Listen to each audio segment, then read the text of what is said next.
Salam alaikum, Azul, Fellaouen, Alhamdoulilah, rakoum gah, bkhir. Hier, je vous ai parlé du début de la fin de la communauté musulmane en France et en Europe. Et quand j'ai parlé des musulmans, évidemment, je parlais en priorité des Algériens, car en France, les Algériens représentent à peu près 40 à 50% des musulmans. Donc sachez, lorsque le président Macron ou le ministre de l'Intérieur, M. Retailleau, parle des musulmans, il vise très spécifiquement les Algériens, de la même façon que lorsqu'il parle des OQTF, c'est-à-dire les personnes qui sont frappées d'une obligation de quitter le territoire français, il parle évidemment, essentiellement des Algériens. Donc depuis 2015, j'ai tiré la sonnette d'alarme en disant attention, c'est le début de la fin de la présence des musulmans en France et en Europe. À l'époque, on m'a dit mais Arachid, tu exagères. Oui, j'exagère. Non, je n'exagère pas. N'oubliez pas que je suis né en France, j'ai vécu en France, j'ai été à l'école en France, j'ai travaillé en France, j'ai rencontré les plus hautes autorités politiques, économiques et financières de ce pays. J'ai publié un livre entretien avec les 7 chefs d'État du G7, dont le président français, feu Jacques Chirac. Bref, je connais assez bien la France. Donc le rapport choc sur les frères musulmans qui a été publié par le ministre de l'Intérieur à la demande du président Emmanuel Macron va dans le sens de la programmation par étape de l'expulsion de tous les musulmans de France, à commencer par les Algériens. Car vous savez, dans la presse algérienne, on avait tendance à dire que le problème finalement, c'est pas Retailleau, plutôt c'est pas Macron. Macron, il est gentil, il est poli, il a des mots doux pour l'Algérie. Non, non. L'État français a une ligne idéologique. Cette ligne idéologique, c'est défendre les intérêts de la France et défendre les intérêts de la laïcité française, qui est une nouvelle religion, à vrai dire. Et les Algériens, comme ils sont musulmans, ça passe pas.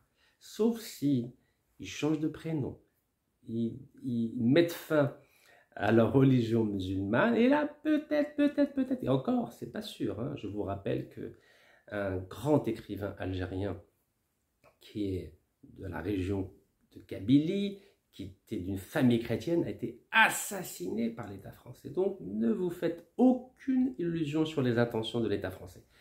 Donc, à la demande du président Macron, le ministre de l'Intérieur, M. Bruno Retailleau, a pondu ce texte de 76 pages, qui est un rapport choc, qui prépare l'opinion publique française à petit à petit exclure les musulmans de tous les postes de responsabilité, des institutions françaises, des associations françaises, des municipalités françaises. Bref, c'est un remake de ce qui s'est passé pour les Juifs de France pendant l'époque de la collaboration, c'est-à-dire entre 1940 et 1945. Nous allons revenir très vite. Donc ce rapport du ministre de l'Intérieur, M. Bruno Retailleau, qui parle des frères musulmans qui ne représentent que 7% des lieux de culte en France, mais surtout de l'islamisme politique. Très clairement, il pointe du doigt l'entrisme des musulmans dans le monde des institutions françaises et dans le monde des collectivités locales. Ça va de la mairie au département, en allant jusqu'à la région et jusqu'aux grandes institutions nationales françaises.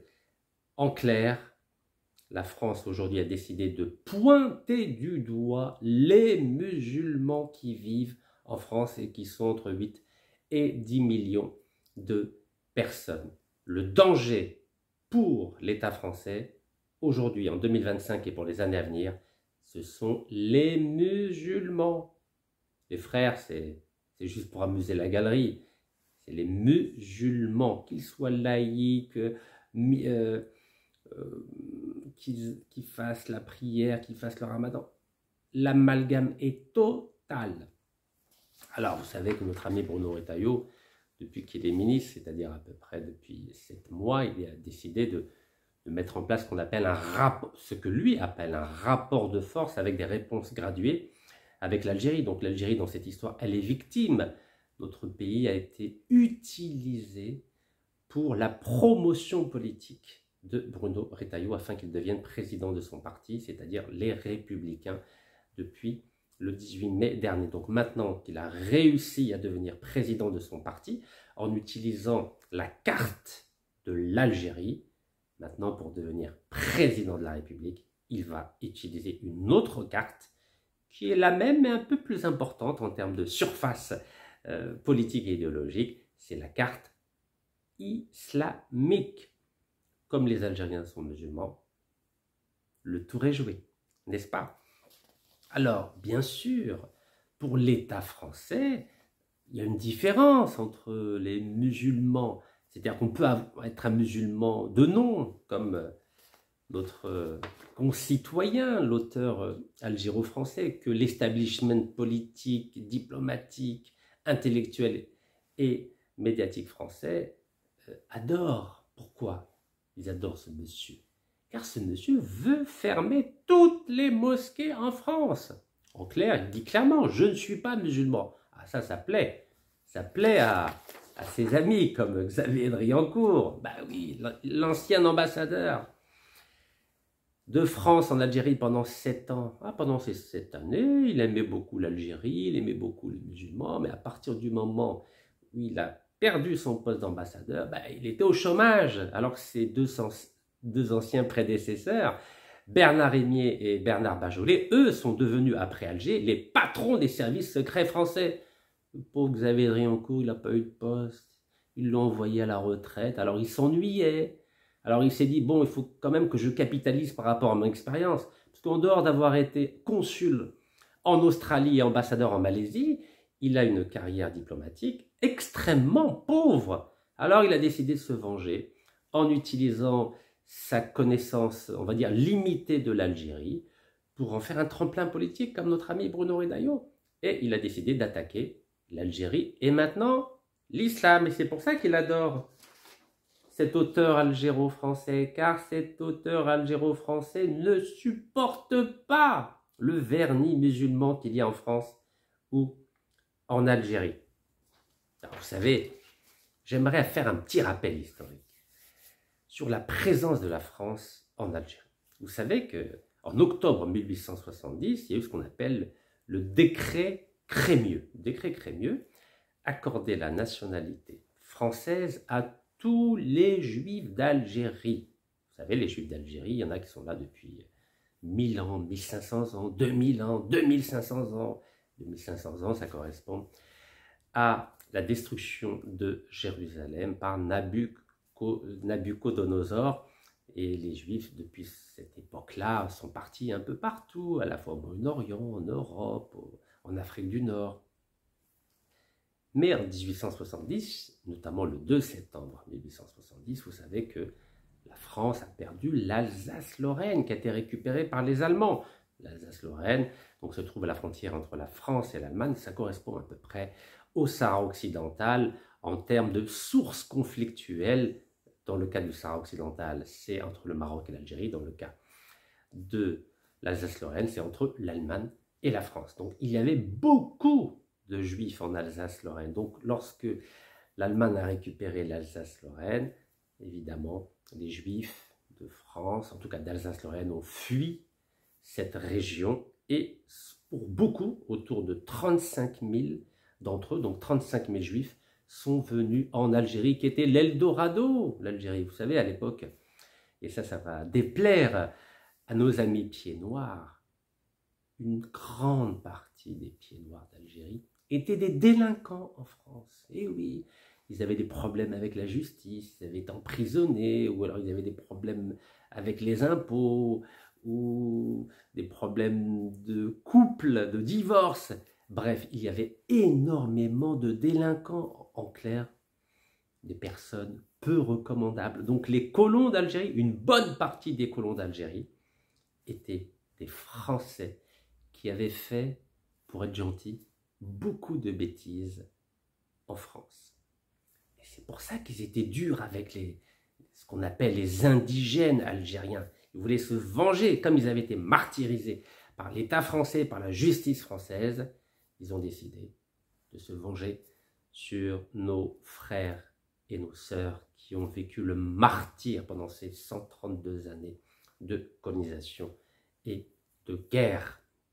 5,5 millions de martyrs algériens. Donc je reviens à nos cousins juifs.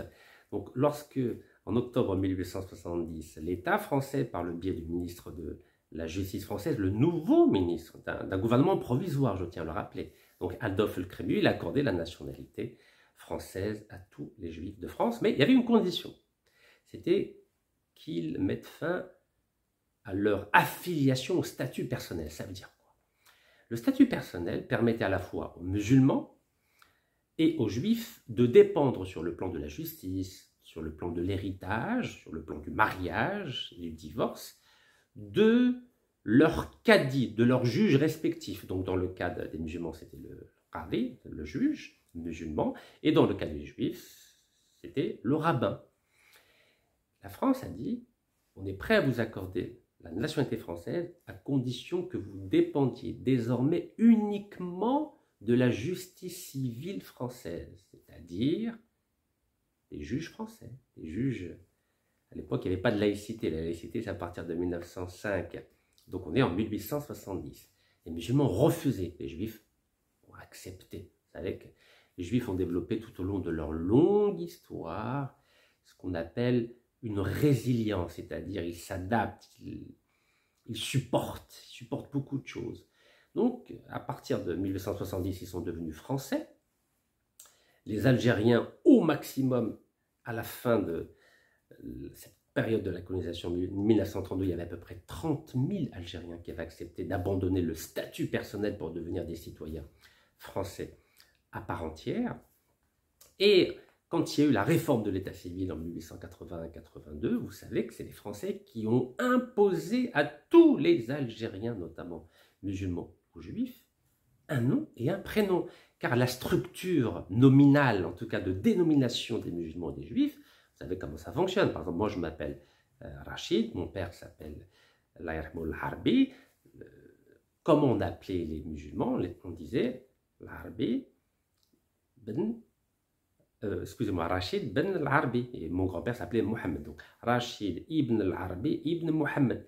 Les Français ont obligé les musulmans et les juifs à choisir un prénom et un nom comme cela était d'usage en métropole. Donc dans mon cas, moi c'était Rachid Nekez. Donc Nekez, c'est un nom qui vient de nulle part, à vrai dire. Et tous les Algériens, qu'ils soient musulmans ou juifs, portent des noms qui ne correspondent absolument à rien. C'est comme par exemple les parents d'Éric Zemmour, ils ne s'appelaient pas Éric à la base, ils ne s'appelaient pas Zemmour non plus, mais ils lui ont donné le nom de Zemmour. Alors, ou bien vous choisissiez, et si vous n'arriviez pas à choisir, c'était l'État colonial français qui choisissait pour vous. Je vous prends un autre juif, par exemple, très célèbre, un journaliste juif très célèbre d'Algérie, Jean-Pierre El-Kabash. El-Kabash, vous savez ce que ça veut dire en arabe, ça veut dire El-Kebsh. Bientôt, il y aura l'Aïd. Donc vous comprenez très bien ce que ça veut dire. Tout ça pour vous dire qu'il y a eu une aliénation culturelle imposée par l'État colonial français en Algérie. Et vous savez aussi qu'il y avait très peu d'écoles. En 1830, 90% des Algériens et des Algériennes savaient lire et écrire, notamment grâce aux écoles coraniques.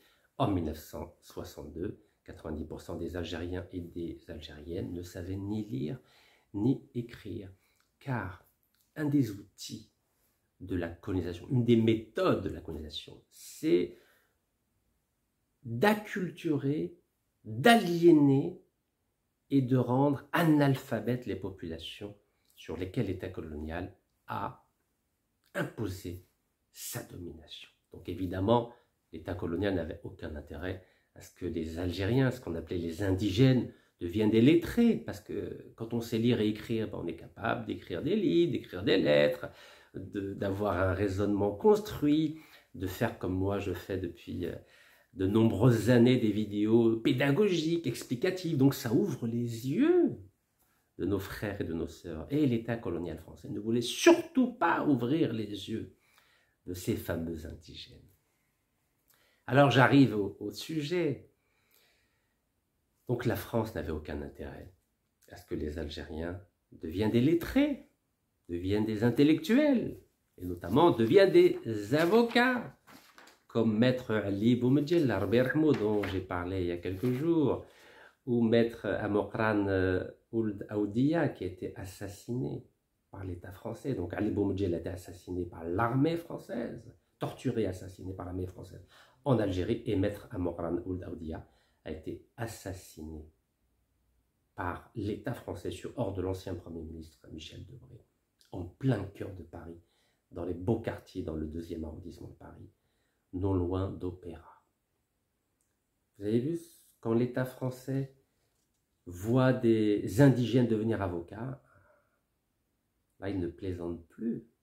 Ça ne l'intéresse pas que des indigènes deviennent des lettrés, ou deviennent des Français, ou deviennent des avocats. Compliqué la vie. Alors je reviens 2 secondes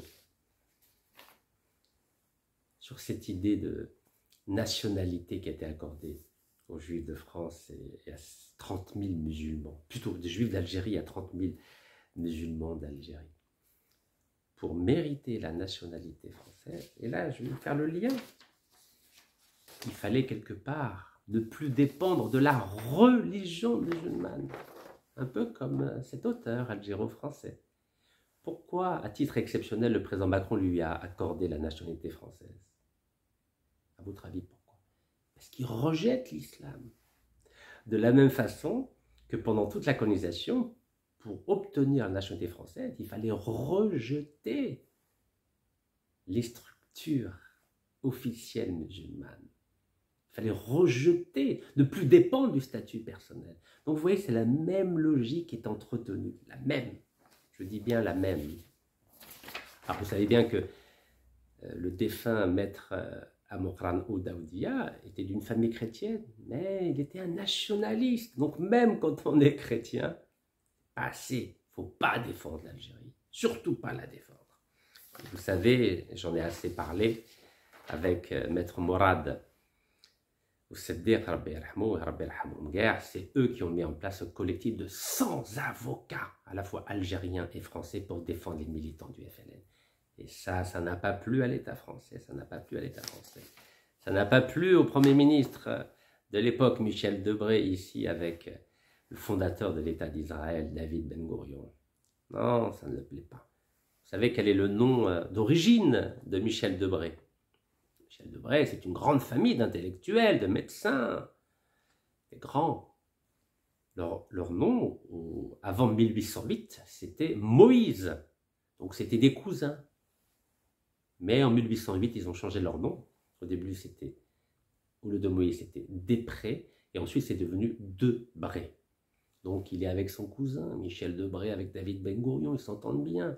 Là, ils viennent de décider la France, grâce à Michel Debré et Michel Moïse, d'accorder 100 avions français à l'État d'Israël pour bombarder les Palestiniens. Beau, hein? Ça, cet entrisme-là, ça ne dérange personne. Hein? L'entrisme des Juifs aux plus hautes instances politiques du pays, ça ne dérange personne. Mais quand des musulmans deviennent maire ou maire adjoint, alors là, ça les embête. Alors, je reviens à l'école. Vous avez compris que l'école, c'est la base de toute conscience politique. Et lorsque l'État français a vu qu'une école musulmane, en l'occurrence le lycée Averroès de Lille, vous savez que ce lycée Averroès, à Lille, donc au nord de la France, à 200 km au nord de la France, a des résultats exceptionnels au bac. 100%, est-ce que vous imaginez? 100%. Vous imaginez des indigènes, des anciens indigènes, qui ont 100% de résultats au bac. Ah, attention, ça devient dangereux. Ouh là là, ils vont devenir comme Maître Ali Boumedjel, ou Maître, où est-ce qu'il est? Ou alors Maître Morad Ousseddir, qui était un ténor au barreau de Paris. Hein. Je tiens à le rappeler. Hein. Maître Morad Ousseddir, qui était un ténor au barreau de Paris avec ici Jacques Vergès, le grand Jacques Vergès. Vous imaginez? C'était le même niveau, vous imaginez? Alors, Imaginez, Maître Amokran Oudia, avec Maître Ali Boumedjah, vous imaginez, le lycée Averroès de Lille peut former des grands avocats comme Maître Ali Boumedjah ou Maître Amokran Oudia. Mais c'est pas possible, il faut arrêter ça, il faut arrêter. Alors, vous savez que ce lycée a été en contrat avec la région Nord depuis 2008, c'est-à-dire qu'ils bénéficiaient de subventions.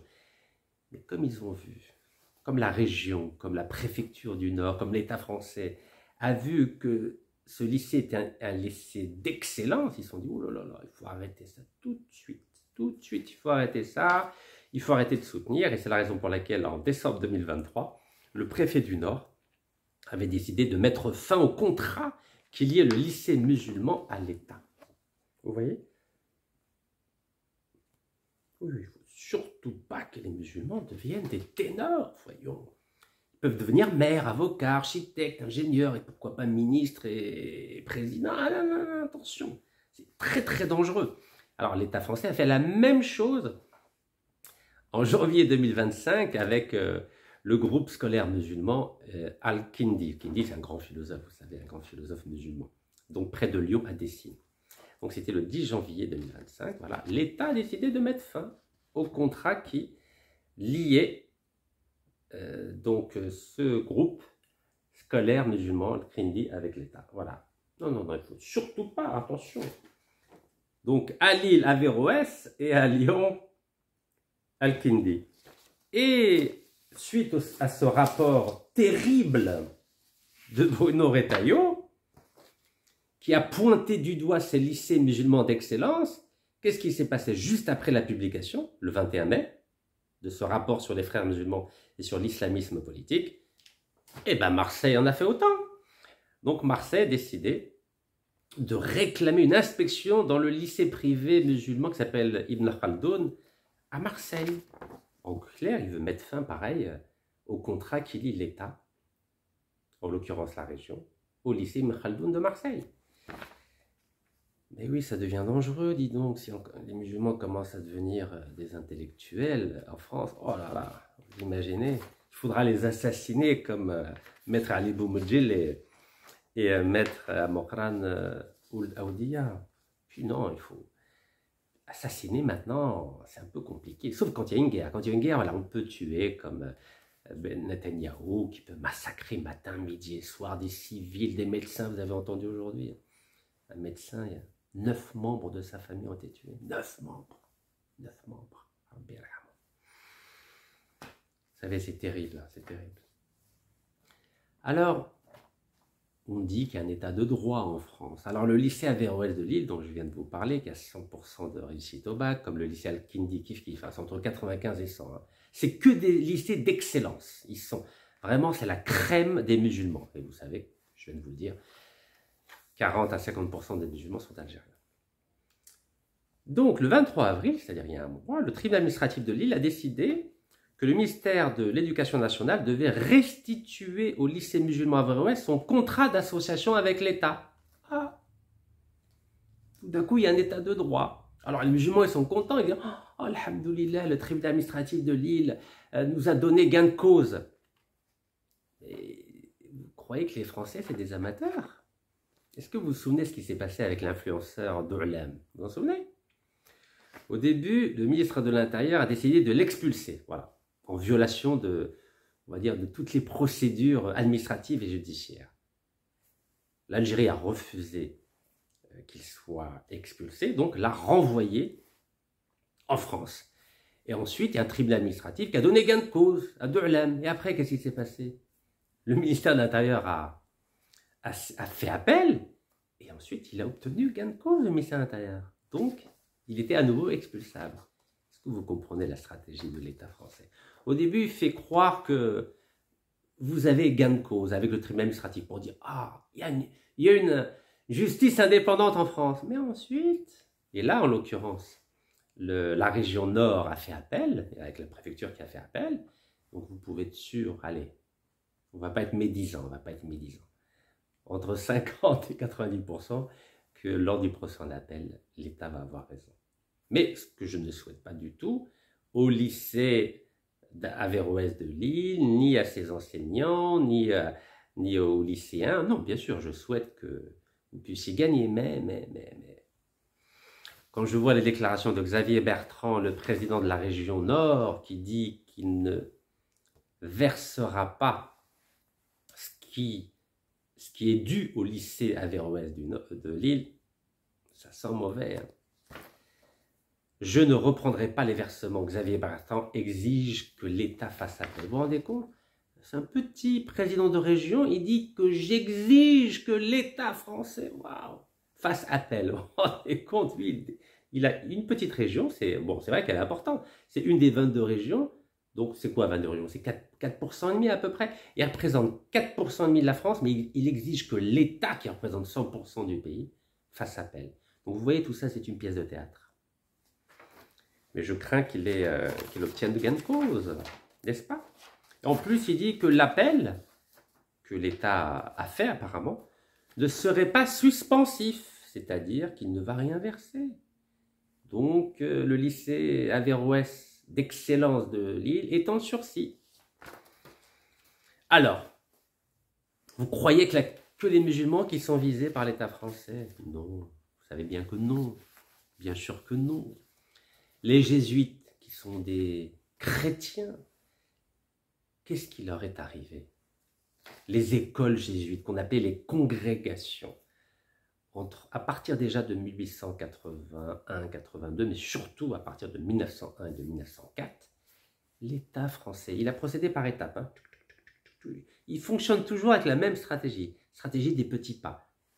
Kissinger parlait en diplomatie de stratégie des petits pas, douga, douga, douga, douga. Donc l'État français, sur une période, on va dire, de 25 ans, a petit à petit interdit aux écoles chrétiennes d'exister en France. Est-ce que vous imaginez?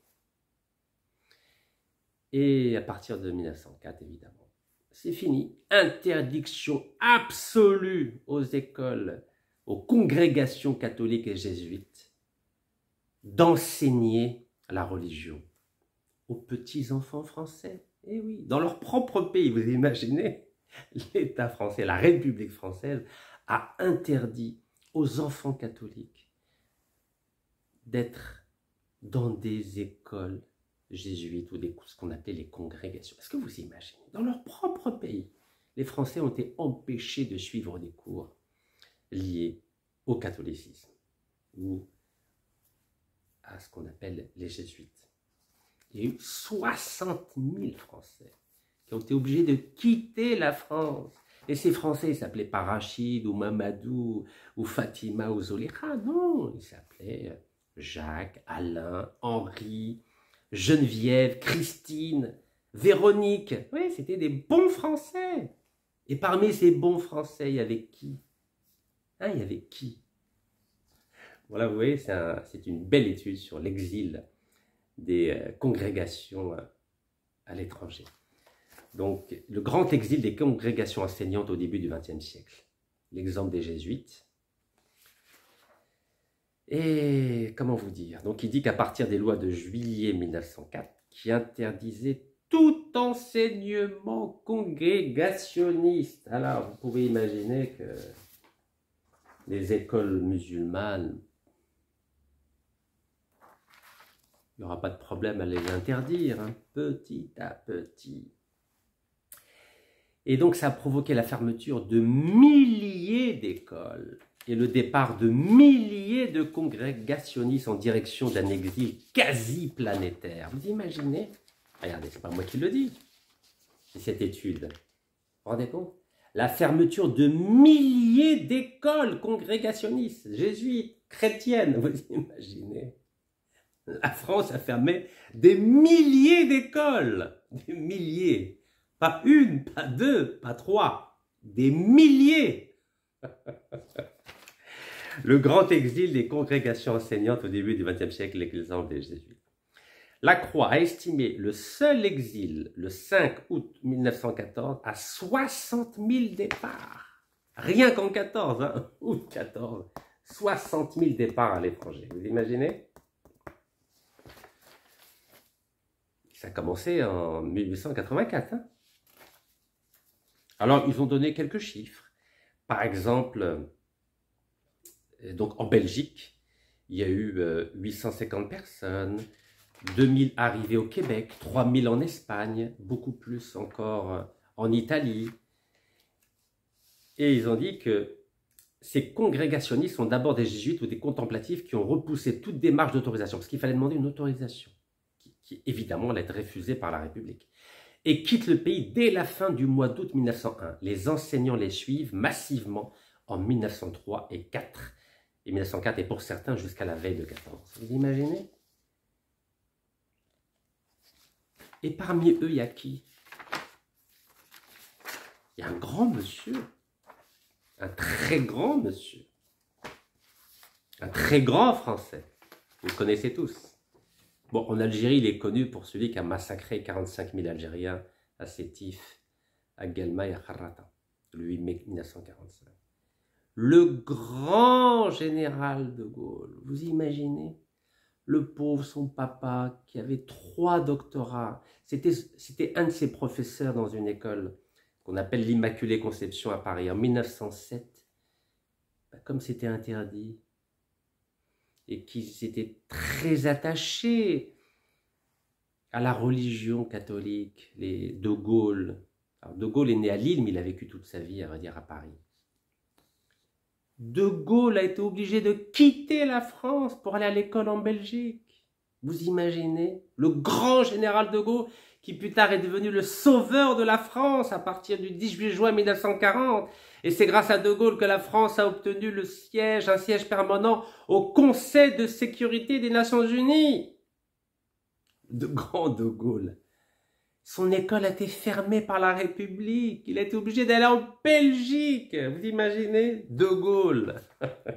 De Gaulle. Alors, c'était pendant l'année scolaire 1907-1908. Donc lui, il était au collège du Sacré-Cœur à Antoing. C'est un château. Antoing. Voilà, Sacré-Cœur, le collège du Sacré-Cœur à Antoing. C'est un beau château. Voilà, c'est pas loin de Tournai, c'est à 7 km de la frontière belge et à 8 km de la ville de Tournai en Belgique, pour ceux qui connaissent.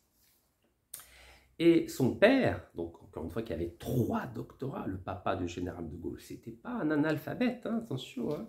Nous, on a des parents analphabètes, hein, mais le général de Gaulle, son papa, il avait 3 doctorats, 3 doctorats. Bon.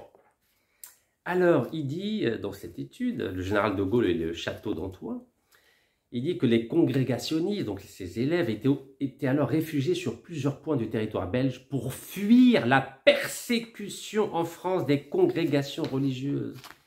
Ben oui, ils ont fui, la France, elle persécutait les chrétiens, vous imaginez. La République française a persécuté ses propres enfants, comme autant des protestants. Avec la Saint-Barthélemy en 1572, 35 000 protestants ont été massacrés par, à l'époque, la monarchie catholique française. C'est comme ça la France. Hein. Il n'y a aucune stabilité. Alors, pourquoi la Belgique accueillait ces congrégations? Car à partir de 1884, il y avait un gouvernement catholique en Belgique. Donc, les Belges disaient... Les catholiques de tous les pays, venez chez nous, venez chez nous, venez chez nous. Nous, il n'y a pas de problème, on peut vous enseigner la religion catholique. Il n'y a pas de problème, venez, marhaba bikoum, comme on dit. Et oui, et donc il y a eu des milliers d'élèves de toute la France qui ont quitté la France, la République française, pour aller étudier en Belgique. C'est terrible ce qui s'est passé. Hein. Et cet endroit-là, on disait que c'était un îlot français, un îlot, c'était une petite île, française en territoire belge. Alors, ce château d'Antoing où a été le grand général de Gaulle pour parfaire sa formation de bon élève catholique, avait été loué dès octobre 1901 à son propriétaire qui s'appelait le prince Charles de Ligne pour un bail de 9 ans. Donc vous voyez, c'est un peu ce que font les musulmans à Lille, à Lyon, à Marseille. Vous voyez, ils essayent de d'acheter des terrains, de construire des écoles. Ils font un peu comme les congrégations jésuites avec notre ami Charles de Gaulle. Ils essayent, mais ça ne va pas durer longtemps, vous le savez. Si même les écoles catholiques, des milliers d'écoles catholiques ont été fermées, vous pouvez imaginer que ils vont fermer aussi les écoles musulmanes, ça paraît évident. Alors, voilà pour notre ami Charles de Gaulle qui a dû obligé de faire sa scolarité avec son frère Jacques. Ben oui, les pauvres. Vous imaginez, quand on est français, qu'on est obligé de quitter son propre pays pour aller à l'école, pour apprendre, pour être un bon chrétien. C'est terrible, hein? Donc voilà, donc je vous invite à lire ces belles études. Et il y a une phrase qui m'a marqué dans la façon dont Charles de Gaulle parlait de son expérience pendant une année en Belgique. Il a dit qu'on nous a lu le récit des derniers combats qui ont eu lieu sur la frontière d'Algérie. Voilà ce qu'il disait dans une lettre à son papa. Vous imaginez? Donc déjà, 1907-1908, il racontait que dans cette école jésuite, on lui faisait lire les derniers combats qui ont eu lieu sur la frontière d'Algérie.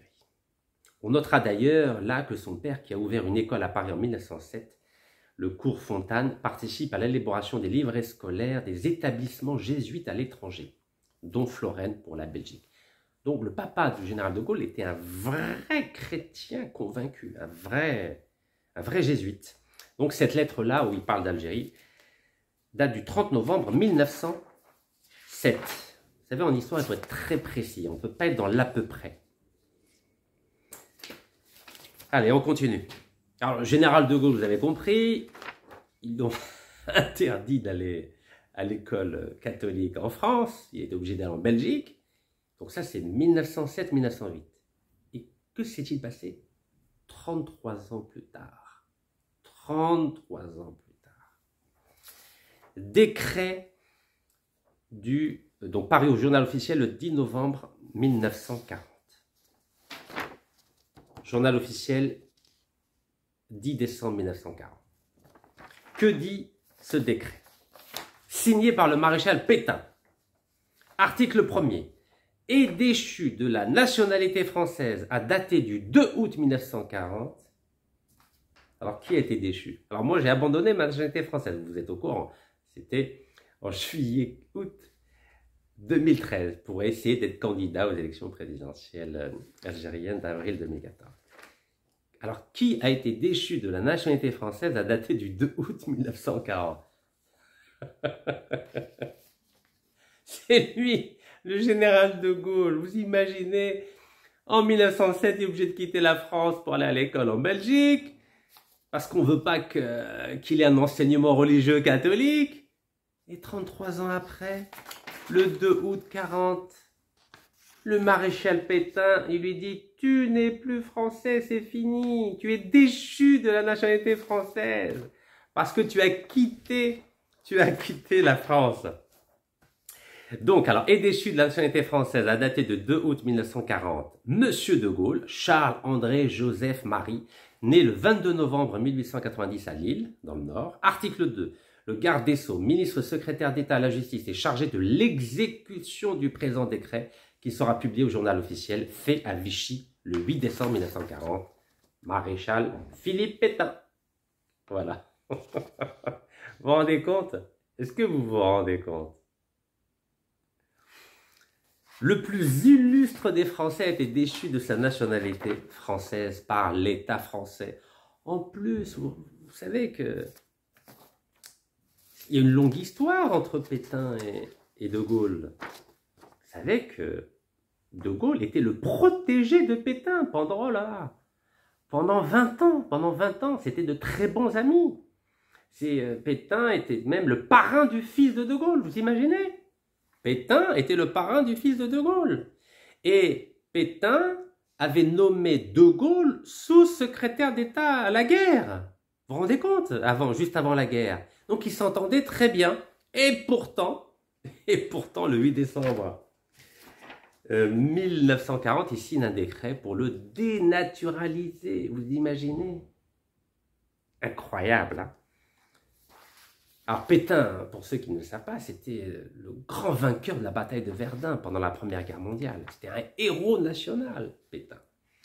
Mais avec l'âge, vous savez, avec l'âge, on perd un peu nos moyens rationnels, notre faculté de jugement, comme dirait le philosophe allemand Immanuel Kant.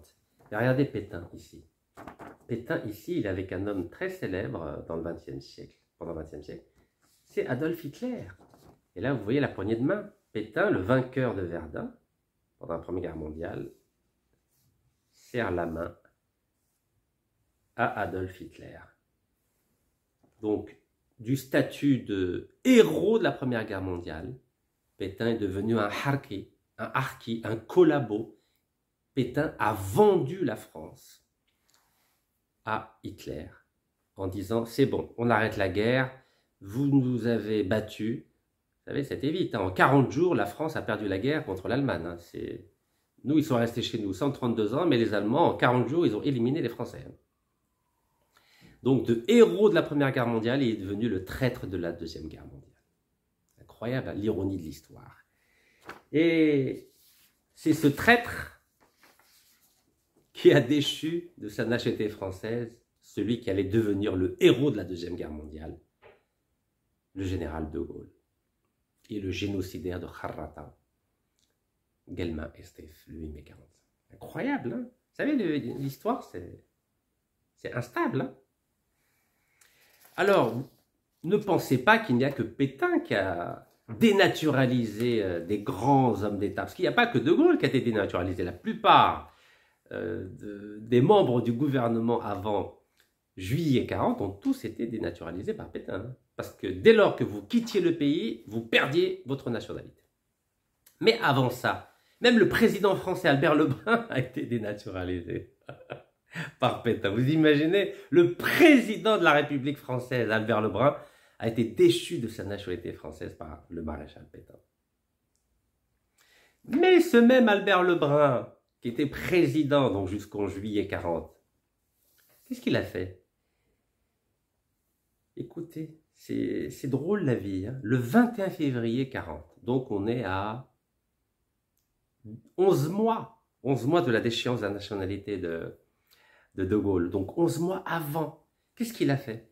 Il a déchu de sa nationalité le leader du Parti communiste français, Maurice Thorez.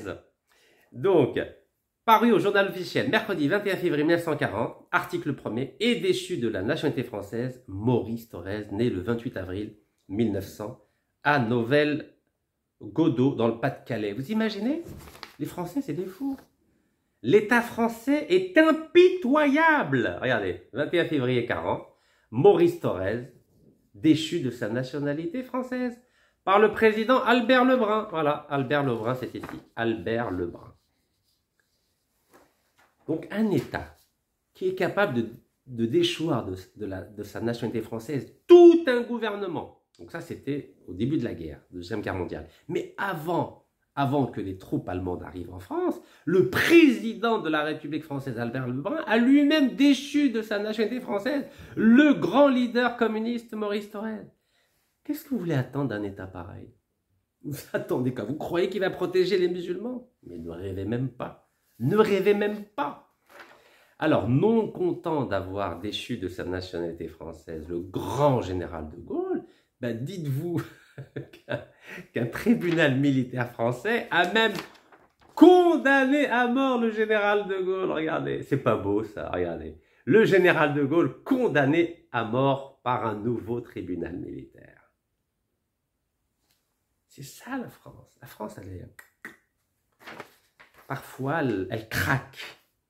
Voilà, donc, d'abord on déchoit sa nationalité française, le général de Gaulle, et ensuite on le condamne à mort. Mais il s'est vengé en 1945, le général de Gaulle. Il s'est vengé contre son ami, contre le parrain de son fils, contre le maréchal Pétain. Ben lui aussi. Donc général de Gaulle, quand il arrive au pouvoir en 1944, d'abord à Paris, en France en 1945, il a aussi condamné à mort Le maréchal Pétain. Ben oui, vous savez, l'intégrable, la vengeance, c'est pas uniquement en Algérie. Hein. On a hérité de ça des Français, je crois. Vous savez, en Algérie, bah, dès que quelqu'un quitte le pouvoir, hop, il est poursuivi par la justice, etc., etc. Et puis voilà, dès qu'on perd sa place, hop, le nouveau, ben, il se venge. C'est un peu la même chose, l'histoire entre De Gaulle et Pétain, voilà. D'abord, c'est Pétain qui condamne à mort De Gaulle, ça c'est en 40, et ensuite c'est De Gaulle qui condamne à mort Philippe Pétain. Bon, je vous rassure, ça a été commué en détention à vie. Il a été libéré en 1951 parce qu'il était vieux, il avait 95 ans. Vous imaginez, 95 ans le maréchal Pétain quand il est mort. Bon, on va revenir aux avocats. Vous savez, les avocats ont toujours été considérés comme une profession extrêmement dangereuse pour un État. Donc vous avez vu pourquoi l'armée française avait torturé et assassiné Maître Ali Boumediene. Vous avez vu comment l'État français, sur ordre de Michel Moïse Debré, a fait assassiner en sa qualité de Premier ministre Maître Amokran Ould Aoudia le 23 mai 1959. Ben dites-vous que les Français, avec les Juifs, à partir de 1940 et 41, l'État français a interdit aux Juifs de devenir des avocats. Bon, interdire, bon, il y en a qui ont été tués après, mais d'abord on interdit, parce que c'est un danger, parce que les avocats, ils connaissent la loi, ils peuvent embêter un État, ah là là là là là, c'est embêtant les avocats, ils maîtrisent la loi, le code civil, le code pénal, etc., etc. Donc Maréchal Pétain, quand il arrive en 1940, à partir notamment des lois anti-juifs du 3 octobre 1940, il s'est dit qu'il faut que je cible en particulier les juifs avocats. Mais pas que les avocats, hein, vous verrez, toutes les professions qui permettraient aux personnes concernées d'avoir de l'influence ont été interdites pour les juifs. Donc, parlons des avocats. La loi du 10 septembre 1940 et son application par le barreau de Paris. Ben oui, parce que le barreau de Paris, par le biais de son bâtonnier, vous savez, il y avait un bâtonnier à Paris, très efficace, hein. Il s'est dit, oh là là, il s'appelait, comment s'appelle-t-il déjà? Notre grand bâtonnier. Alors, Jacques Charpentier, grand bâtonnier. Qu'est-ce qu'il a dit? Le bâtonnier Charpentier, à la fin des années 30, avec l'aide du doyen Georges Ripert, qui deviendra ensuite secrétaire d'État à l'instruction publique et à la jeunesse, ont préparé en amont et ont envoyé à la chancellerie, c'est-à-dire au ministère de la Justice, un projet de réforme de la réglementation relative au barreau, dont l'une des propositions visait à exclure du barreau de Paris, écoutez-moi bien, les avocats qui ne sont pas nés de parents français. Vous imaginez? Les avocats qui ne sont pas nés de parents français, c'est ici. Voilà. Donc, dès les années 30, hein, attendez, ça commence avant la guerre. Hein. Donc, vous imaginez le bâtonnier avec le doyen. Le bâtonnier de Paris a dit, il faut exclure les avocats dont les parents ne sont pas français. Incroyable, là. Donc, sauf pour les anciens combattants, un peu les harkis de l'époque. C'est beau, c'est pas beau? Eh oui, c'est ça la France. Attention, ne vous faites pas d'illusions. Il y a toujours deux facettes. Hein. Je n'insisterai jamais assez sur cette différence. La République française, elle est belle. C'est la République des Lumières, de l'État de droit, de la démocratie, de la liberté, de l'égalité, de la fraternité. Mais il y a l'État français. L'État français, c'est celui qui a fait l'esclavage, la colonisation, le soutien aux dictatures, qui fomente des coups d'État et qui organise des kidnappings et des assassinats politiques, comme Mehdi Ben Barka, en octobre 1965. Donc sachez que ça ne plaisante pas. Alors, les Français, évidemment, n'ont pas inventé ça dans leur petit cerveau. Ils ont imité la loi allemande de Hitler du 7 avril 1933 qui réglementait l'accès au barreau. Et c'était une disposition légale qui permettait aux nazis d'entamer l'exclusion d'exclusion des Juifs de la profession d'avocat. C'est la loi du 7 avril 1933. Donc les Français, ils se sont dit, mais on va faire la même chose que notre ami Hitler, voyons. Allez, débarrassons-nous des Juifs de la profession avocat. Alors il y a une superbe étude qui a été faite par Jean-Marc Béraud qui s'appelle « Le Juif interdit de travail ». Voilà, le Juif interdit de travail. Alors qu'est-ce qu'il dit notre ami Jean-Marc Béraud?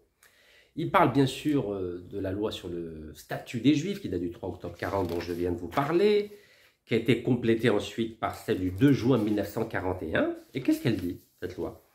Elle dit qu'il fallait se protéger, écoutez-moi bien, se protéger contre l'esprit étranger. L'esprit étranger. Donc les Juifs avaient beau être des Français, ben, il s'est dit... Pétain, Philippe Pétain s'est dit, attention, il faut se protéger de ceux qui ont un esprit étranger, parce que vous pouvez avoir un passeport français, une carte d'identité française, mais étranger, vous l'êtes, vous le resterez. Et donc, cette loi sur le statut des Juifs, c'était aussi pour se protéger contre l'esprit juif. L'esprit juif. Apparemment, il y a un esprit juif. Un peu comme aujourd'hui, on parle de esprit musulman, entrisme musulman. J'y arrive, j'y arrive. Alors, le principe d'exclusion des Juifs du secteur public, parce qu'il n'y a pas uniquement dans le domaine des avocats qu'on les a interdits. Est-ce que vous savez, on a permis uniquement à ce qu'il y ait 2% de Juifs parmi tous les avocats de France. 2%. Et histoire de dire qu'on autorise quand même certains. Mais les 2%, c'est qui? C'est des gens qui avaient fait la Première Guerre mondiale, donc qui avaient aidé la France, qui avaient combattu pour la France. Donc, ça a été réduit à 2% de l'ensemble des avocats français. 2%. On continue. Alors, instrument d'épuration collective. Donc le premier statut portant sur les Juifs du 3 octobre 1940 interdisait l'accès et l'exercice de fonctions publiques à qui? Deux petits points. Le Conseil d'État en avait déduit que seules les fonctions de nature à conférer une influence ou une autorité quelconque se trouvaient visées et qu'en particulier la pratique d'un métier exclusivement manuel ne constituait pas en principe l'exercice d'une fonction publique. En clair, on autorisait les Juifs à exercer n'importe quelle fonction manuelle, c'est-à-dire ouvrier, boulanger, pâtissier, boucher. Ça, c'est pas dangereux, ça. Ah, il peut y avoir autant de boulangers, de pâtissiers, ça, c'est pas gênant. Mais tout ce qui est un peu intellectuel, tout ce qui permet de conférer une influence ou une autorité quelconque, le mot est très important, puisqu'on va faire le lien avec les musulmans. Tous les métiers, toutes les professions qui permettaient de conférer une influence ou une autorité quelconque, là, c'est interdit. Et là, on va faire le lien avec le fameux rapport du sieur Retailleau, les frères musulmans et l'islamisme politique en France. Et il parle de quoi, les... Vous vous souvenez de quoi il parle, le rapport? Il parle d'entrisme. D'entrisme. Je vous donne le texte. Bismillah. Formuler des propositions sur la méthode de lutte contre l'entrisme au sein des sphères décisionnelles locales, nationales, ainsi qu'au sein des institutions internationales et en particulier de l'Union européenne. Regardez, c'est écrit noir sur blanc. C'est exactement la même chose qui était visée au sujet des Juifs. En 1940, il fallait empêcher les Juifs d'exercer des professions qui leur conféraient une influence ou une autorité quelconque. Et là, c'est pareil, lutter contre l'entrisme au sein des institutions décisionnelles, locales, nationales, ainsi qu'au sein des institutions internationales, en particulier Union européenne. Vous voyez, ce que l'État français a appliqué aux Juifs, l'État français veut l'appliquer aux musulmans, c'est-à-dire qu'il faut les empêcher d'exercer des professions qui pourraient leur conférer une influence ou une autorité quelconque. ne peut pas être plus clair, n'est-ce pas? Alors, il n'y a pas que dans le métier d'avocat, évidemment qu'on a interdit les juifs. Les juifs ne peuvent occuper dans les administrations publiques ou les entreprises bénéficiaires de concessions ou de subventions des fonctions ou des emplois que s'ils sont titulaires de la carte de combattant. Donc si vous n'avez pas été combattant, vous ne pouvez plus exercer de profession dans la fonction publique. Donc l'article 2 de la loi du 2 juin 41. 2 juin 41. Donc je vais aller vite, ne vous inquiétez pas. Qu'est-ce que dit cet article-là? Il dresse une liste des fonctions interdites aux juifs, quand bien même il pourrait se prévaloir des exceptions prévues à l'article 3 dont je viens de parler. Et ça vise qui? Ces professions interdites aux juifs. Chef de l'État, membre du gouvernement, du Conseil d'État, du Conseil de l'Ordre, de la Légion d'honneur, de la Cour de cassation, de la Cour des comptes, du Corps des mines, du Corps des ponts et des chaussées, de l'Inspection générale des finances, du Corps des ingénieurs, de l'aéronautique, des cours d'appel, des tribunaux de première instance, des justices de paix, des tribunaux répressifs d'Algérie, même en Algérie, c'était interdit pour eux d'exercer, de tout jury, de toute juridiction d'ordre professionnel et de toute assemblée issue de l'élection. Interdit aux juifs. Je continue. Interdit d'être ambassadeur de France, secrétaire généraux des départements ministériels, directeurs généraux, directeurs des administrations centrales des ministères, agents relevant du département des affaires étrangères, préfet, intendant des affaires économiques, intendant de police, même police interdit, attention, sous-préfet, secrétaire généraux des préfectures, chef de cabinet du préfet, conseiller de préfecture, inspecteurs généraux des services administratifs, du ministère de l'Intérieur, fonctionnaire de tout grade attaché à tout service de police, chef de division de préfecture. Waouh, ça c'est interdit aux juifs. Je continue. Résidents généraux, gouverneurs et secrétaires généraux des colonies, inspecteurs des colonies. Interdit. Interdit aussi tous les membres des corps enseignants. Interdit. Donc interdit d'être prof. Interdit d'être officier, sous-officier des armées de terre, de mer, de l'air, membre des corps de contrôle de la guerre, de la marine et de l'air, membre des corps et cadres civils des départements de la guerre, de la marine et de l'air. Waouh! Interdit d'être administrateur, directeur, secrétaire général dans les entreprises bénéficiaires de concessions de subventions accordées par une collectivité publique ou titulaire de poste à la nomination du gouvernement dans les entreprises d'intérêt national. Et beaucoup tout ça. Hein.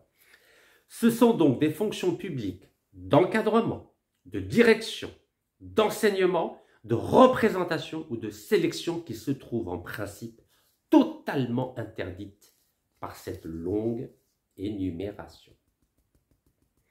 C'est exactement ce que propose le ministre de l'Intérieur, M. Bruno Retailleau, au sujet des musulmans. Exactement la même chose. Je répète la phrase. Formuler des propositions sur la méthode de lutte contre l'entrisme des frères musulmans au sein des sphères décisionnelles, locales, nationales, ainsi qu'au sein des institutions internationales, en particulier de l'Union européenne. Et il dit, ce rapport a été classifié pour protéger des sources qui ne doivent pas être exposées. Mais il a exposé ces sources, car il a cité l'ancien ambassadeur d'Algérie à Paris. Eh oui, Bruno Retailleau, il est malin quand même. Hein. Il est très malin. Ça fait mal, non? C'est bien de lire, hein? C'est bien de comparer. Allez, on continue. Le maréchal Pétain avait insisté lui-même pour que la justice n'emploie aucun juif. Il a insisté pour que la justice n'emploie aucun juif. Aïe, aïe, aïe. C'est ainsi qu'un décret du 16 juillet 1941, il fixa pour chaque ressort de cour d'appel à 2% maximum des avocats non juifs. Vous voyez, j'ai rien inventé. Hein? 2% maximum d'avocats non juifs. 2% seulement. Ça fait mal, hein? On continue. Alors, il n'y a pas que tous ces métiers qui sont interdits. Écoutez encore. Secteur médical fut aussi touché. Donc, médecin, infirmier, wello. Donc, Le modèle des quotas, le taux de 2% et la limitation en nombre au 25 juin 1940 furent appliqués aux médecins par décret du 11 août 1941. Donc il n'y avait que 2% de juifs, plutôt, il n'y avait que 2% des médecins qui pouvaient être juifs. C'est tout, c'est un quota, 2%. Vous savez combien d'urgentistes algériens, marocains, tunisiens, etc. dans les hôpitaux français? Je crois que ça doit être 60-70%. Donc avec Bruno Retailleau, qui apparemment semble s'inspirer des lois anti-juifs de Pétain, bah, ça va être limité à 2%. Donc préparez-vous mes chers compatriotes algériens, que 2% seulement. Allez, on continue. Pareil pour les pharmaciens, 2%. Sages-femmes, 2%. Profession dentaire, 2%. Les architectes, 2%. C'était le décret du 24 septembre 1941. Et les étudiants juifs, là il était gentil Pétain, 3%. Donc les étudiants juifs, il y avait un quota maximum qui fut fixé à 3% maximum des étudiants non juifs. Voilà, 3%. Vous imaginez, il y a combien d'étudiants musulmans à Villetaneuse, à Saint-Denis, à Lyon, à Toulouse, etc., ou à Marseille. Ça va être limité à 3%, hein, si Bruno Retailleau s'inspire des lois anti-juifs de Pétain. Alors, il n'y a pas que ça, on continue. Les juifs se voyaient interdire l'accès aux professions de banquier. Interdiction d'être banquier. Ouh là là, ça va être dur ça. Bon, il n'y a pas beaucoup de banquiers musulmans. De changeurs, c'est-à-dire ceux qui font le change de devises. De démarcheurs, intermédiaires dans les bourses de valeur ou dans les bourses de commerce. Interdit d'être agent de publicité. Interdit d'être agent immobilier. Interdit d'être marchand de biens, courtier, commissionnaire. Pareil pour les médias. L'article 5 de la loi du 2 juin 41, il interdit les professions d'éditeur, directeur, gérant, administrateur, rédacteur et même correspondant local de journaux interdits. On continue. Ainsi, la totalité de la presse se trouvait fermée aux Juifs. La totalité de la presse se trouvait fermée